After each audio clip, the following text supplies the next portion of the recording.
saw Sally crying this morning. Guess she's missing her daddy too. The wildflowers are in bloom along the riverbank. You've been gone since June.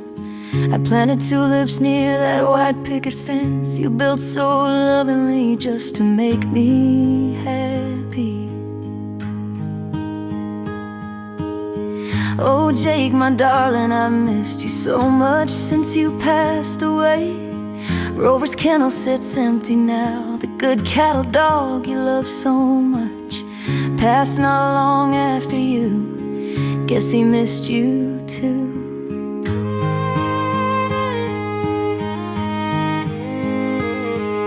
The tractor stands still by the barn, no one to drive it. The dust settles heavy on the porch swing. I keep brushing the seat where you used to sit, waiting for your shadow to stretch out on the planks.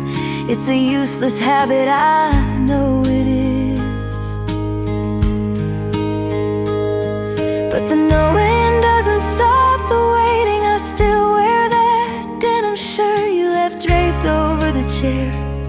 It smells faintly of grease and sun and the old pipe tobacco you favored. I hold it tight sometimes when the silence in this farmhouse gets too loud. They tell me time heals, they tell me I need to move on. But how do you move on when your feet are stuck in the clay of what it used to be? Every sunrise is a punch to the gut, Jake. Another day I have to face without your voice calling me in for coffee. Another night the bed is cold on your side, and I'm just staring at the ceiling, counting the years we won't have. I never thought a broken heart could feel this physical, like my ribs are cracked and my lungs are just half full of air. It's not just sorrow, it's a raw, ragged ache, a constant reminder that the best part of me is buried under that oak tree on the hill where you always said you wanted to rest. I just wish you told me how I was supposed to breathe through this. I wish you taught me how to be whole without you.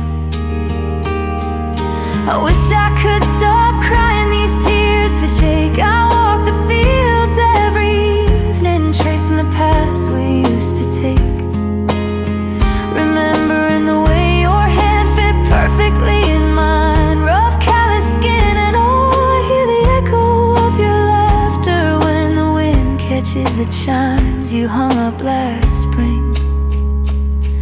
It's a beautiful sound, but it's a cruel sound, because it reminds me that music still exists and you don't.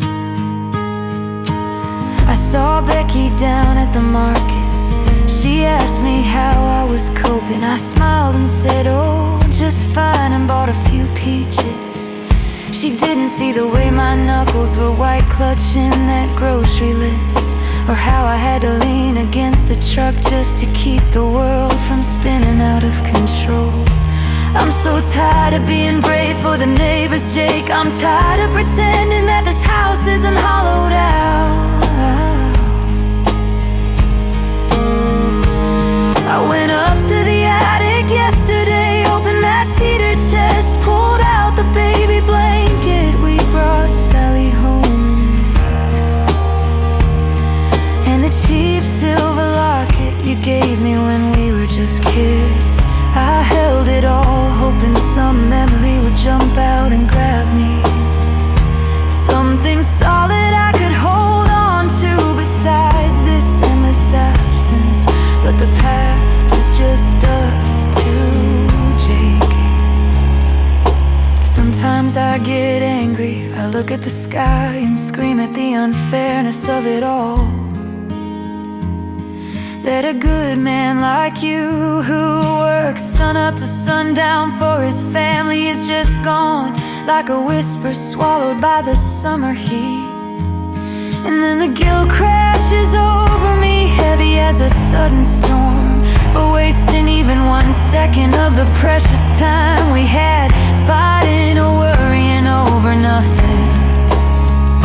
I promised you I'd be strong, I promised I'd look after Sally, and I am trying, darling, I really am. Sally draws pictures of you now, stick figures holding hands, and she always gives you a big bright yellow smile. She's my light, Jake, she's the reason I put both feet on the floor each morning, but she is also half of my pain, the living proof of what we lost. I just wish you told me how I was supposed to breathe through this. I wish you taught me how to be whole without you. I wish I could stop crying these tears you take. God, I wish I could stop crying these tears you